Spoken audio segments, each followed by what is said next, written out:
There's an adage which many of you are probably familiar with, which is that victory has many parents, but defeat is an orphan.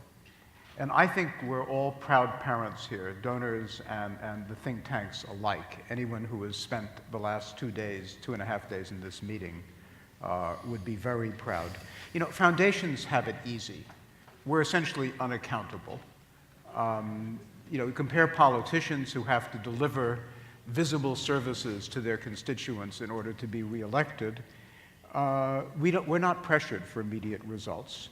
And that gives us an opportunity, but also a responsibility to think upstream, to look at strategies that may be risky, may have a high risk of failure, that don't have immediate results, but have the potential to have really, really very significant benefits. The think tank initiative, therefore, did not call for any courage on the part of the Hewlett Foundation, or, if I can be presumptuous, on the part of the Gates Foundation, which is another private foundation that was an early donor.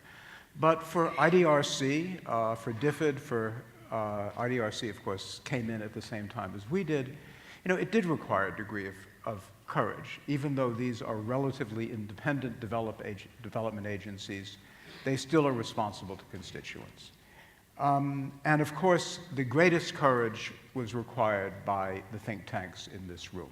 Long before we came along, many of you were there, you know, starting the think tanks, working to develop them, and without the endowments that, of course, make so many of us comfortable. I want to talk briefly about 3 issues: evaluation, course support, and leadership. At our table at the breakout session yesterday on evaluation, we agreed that the primary purpose of evaluation is to learn in order to improve how we do whatever we're doing. And it's only with that objective in mind that you know what questions to ask. And we also discussed the fact that what the think tanks need for their own improvement isn't necessarily what the donors need in an evaluation of the think tank initiative, but I actually think that there is a fair amount of commonality. We need to know, in any event, you know, what are your needs for course support?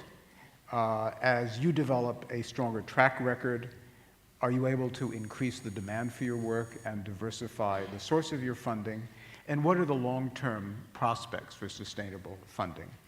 Most importantly, and I think this is essential for you and for us as we move forward, not to ask whether we should do phase 2, but rather how we can together best do phase 2. What you need to know is the quality of the research and whether it's actually influencing policy. Let me just say a word. You know, there was another session where we discussed the balance between research and advocacy. And to be quite candid, I think those can be in tension, and some of the discussants said that. What's important ultimately is not to influence policy as such, but to influence policy in a good way, and that means that the research has to be sound. Think tanks have sometimes influenced policies in ways that are not sound. I think, for example, not that think tanks were the only contributors to the Washington Consensus, but I think the Washington Consensus was a sort of became an ideology which many think tanks supported, and ended up really doing probably more harm than it did good in developing countries as well as others. So the quality of the research as well as your success is an important thing for both of us. In talking about course support, everybody here is preaching to the choir. We all know how incredibly important it is, and without the course support, the think tank initiative, you really cannot have the independence that you need.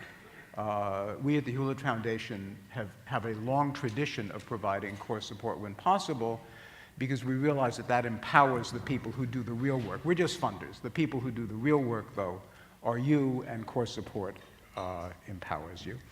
You know, sometimes evaluators say, oh, we can't possibly evaluate course support. It is true that it is harder to evaluate an institution's success, a think tank institution's success, than it is, say, a organization that's providing direct service. It's immunizing children. You can count how many children are immunized.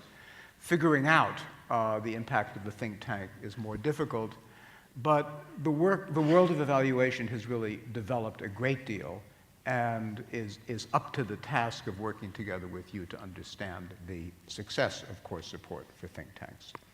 And finally, leadership. Course support is a piece of it, but nothing ultimately can support for leadership. And one of the things that leaves me going home very exhilarated about this meeting is the quality of the leadership I've seen here.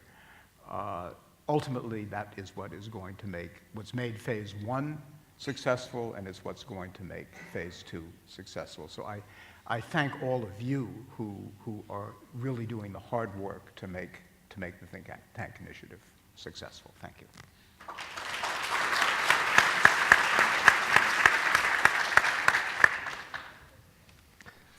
Thank you, Paul.